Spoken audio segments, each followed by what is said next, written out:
Hi friends, welcome back to our channel smart పోక్షిత. ఈరోజు మన రెసిపీ వచ్చేసి పిల్లలు ఎంతో ఇష్టంగా తినే అరటికాయ ఫ్రైని ఎలా ప్రిపేర్ చేసుకోవాలో చూసేద్దాం. ముందుగా ప్రాసెస్లోకి వెళ్ళిపోదాం. ఇప్పుడు ఒక 2 అరటికాయలని తీసుకొని శుభ్రంగా కడిగేసి చెక్కు తీసి ఇలా మీడియం సైజ్ ముక్కలుగా కట్ చేసి ఉప్పు నీళ్ళల్లో వేసుకోవాలండి. ఇలా వేసుకున్నట్లయితే అరటికాయ ముక్కలు అనేవి నల్లబడకుండా ఉంటాయి. ఇప్పుడు డీప్ ఫ్రై కోసం ప్యాన్ పెట్టి దాంట్లో ఆయిల్ వేసి ఆయిల్ బాగా హీట్ అయిన తర్వాత అరటికాయ ముక్కల్ని కూడా వేసుకొని బాగా ఫ్రై చేసుకోవాలి. ఇవి మధ్య మధ్యలో కలుపుకుంటూ ఉండాలి, లేదంటే అంటుకుపోతాయి. ఇప్పుడు దీంట్లోకి కారం ప్రిపేర్ చేసుకుందాం. ఇంకొక ప్యాన్ పెట్టి దీంట్లోకి 2 టేబుల్ స్పూన్ల వేరుశనగ విత్తనాలు వేసుకోండి. ఈ వేరుశనగ విత్తనాలు త్వరగా వేగడానికి, అన్నీ సమానంగా వేగడానికి ఒక టిప్ అండి. ఒక 2 చుక్కల నూనెను వేసుకుంటే తొందరగా వేగుతాయి, అలాగే అన్నీ సమానంగా వేగుతాయి కూడా.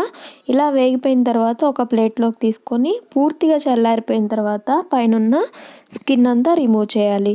ఆ స్కిన్ రిమూవ్ చేయడానికి కష్టం కదండి, ఇల్లంతా పడుతుంది. కాబట్టి ఒక టిప్, ఇప్పుడు మనం జాలిగంట తీసుకొని లేదా ఫ్రై చేసుకునే గరిటైనా తీసుకొని దాంట్లో వేసి ఇట్లా జల్లిచ్చామంటే మొత్తం పోతుందండి, స్కిన్ అంతా సపరేట్ అయిపోతుంది. ఇలా సపరేట్ అయిపోయాక వేరుశనగ విత్తనాలని మిక్సీ జార్లో వేసుకోవాలి. కారంకి సరిపడా ఎండుమిరపకాయలు తీసుకోవాలి. నేనైతే ఇక్కడ 4 ఎండుమిరపకాయలని తీసుకున్నాను ముక్కలుగా కట్ చేసి. దీంట్లోకి 4 వెల్లిపాయలని తీసుకుంటున్నానండి. 1/2 టేబుల్ స్పూన్ సాల్ట్ వేసుకొని మూత పెట్టి పూర్తిగా గ్రైండ్ చేసుకోవాలి. మెత్తగా పౌడర్ వచ్చేలాగా గ్రైండ్ చేసుకోవాలి. ఒక బౌల్లోకి తీసుకొని పక్కన పెట్టుకోవాలి. ఇప్పుడు అరటికాయ ముక్కలు ఫ్రై అయిపోయినాయో లేదో చూద్దాం.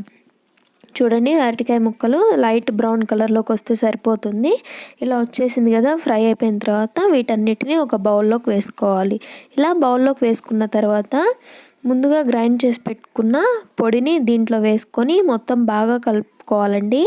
ఇలా బాగా కలుపుకున్న తర్వాత దీంట్లోకి 1/2 టేబుల్ స్పూన్ గరం మసాలాను వేసుకొని మొత్తం ఒకసారి బాగా కలుపుకొని సర్వ్ చేసేసుకోవడమే అండి. ఇది పప్పుకూరలోకి సైడ్ డిష్గా కానీ సాంబార్లోకి సైడ్ డిష్గా కానీ చాలా టేస్టీగా ఉంటుందండి. ఎప్పుడు చేసే ఫ్రైలా కాకుండా ఇలా ఒకసారి కొత్తగా ట్రై చేయండి, చాలా బాగుంటుంది. ఈ వీడియో నచ్చితే లైక్ చేయండి, షేర్ చేయండి, సబ్స్క్రైబ్ చేసుకోండి.